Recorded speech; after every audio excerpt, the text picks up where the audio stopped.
guys, Erica Bivens here. We are heading out to Rockcastle County at the Great Saltpeter Cave Historic Preserve, where I went rappelling for the first time. And yeah, it was an experience. Full disclosure, I did do a rappel at Paris Island for a story where I followed a group of teachers from Louisiana to Marine boot camp. But this was the first rappel in nature. First things first, gear. I had a great teacher, Dana, who walked me through all the equipment, so I knew what each component was for, what it did, and also how to do it. Went through all that on the ground level so I could get comfortable, then went up to the hillside so I could rappel off a cliff, putting the training into practice. We had a small group with us, went one by one. You can see me hook on to the rope here, which, by the way, you're supposed to yell on rope when you're doing this, and the person down below will typically yell something back like on belay to let you know they're ready. The first time going down wasn't really bad. I think the hardest thing was relying on my gear. So we did this a couple of times, running through the trail to get back around to the top just to make sure we were comfortable. And then here's the pro, Dana, making it look like nothing. So now this was the tricky part, at least for me. This is what you call ascending, basically climbing up the rope. I was using the frog ascension system. You can see the piece I have in my hand, an ascender, connects to foot loops, and it also connects to your chest harness. Basically, you bend your knees to climb and slide the ascender up the rope at the same time and then sort of stand up. So you inch your way up the rope. The technique took a minute to figure out because your brain and body want to do like one thing, but you've got to just focus on doing the technique. Okay, on to the final location.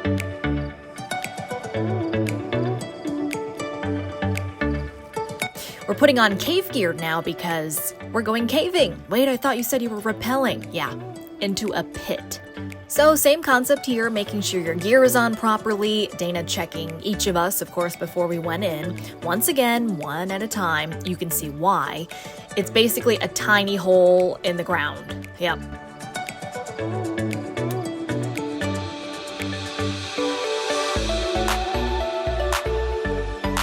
Okay, so here's Andy, switching on the headlamp. You hear him yell on rope, and off he goes.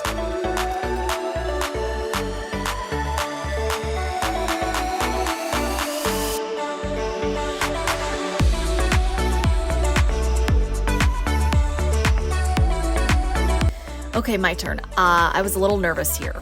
Not claustrophobic, but this was a tiny little entrance that you had to wiggle your way through for about, 5 feet or so. You're rappelling down, but at the same time, you've got to maneuver your body using your hands and feet to inch your way down.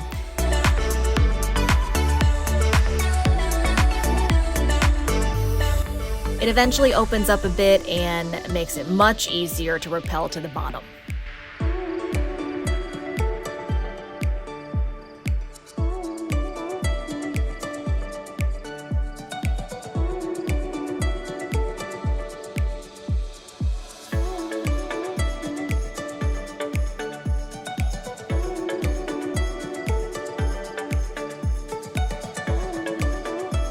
Then it's time to take off the rappelling gear because we are now going caving.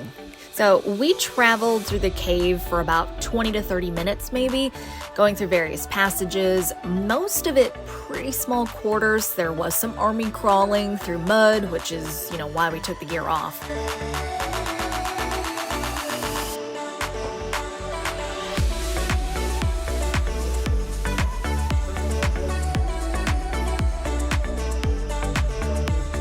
You want to look at the animal right there? Skeleton? Sure. Finally, we make it to the other side where we put our ascension gear on. Yeah, this is a different hole than we came in. So Dana went up first, of course, making it look like a piece of cake. I will say going up at first wasn't too bad. It was just remembering the technique. I was like death gripping the rope. Dana had to remind me a few times to just ease up and trust the gear.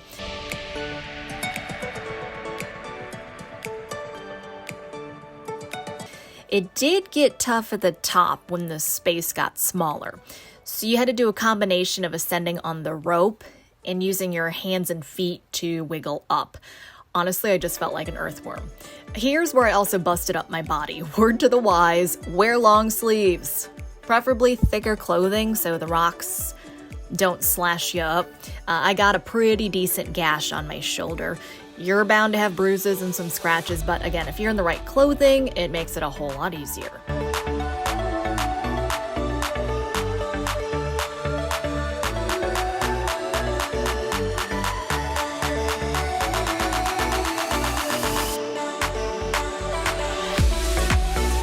Finally, I can see the exit, Dana holding a camera, picture perfect for the finish, of course, all muddy. And voila, my first drop into a pit and ascension out. It was an awesome experience. Pretty proud I did that. I'm an adventurous person, but I really hate creepy crawlies, and let me tell you, that cave was full of them. So I just had to block all that out.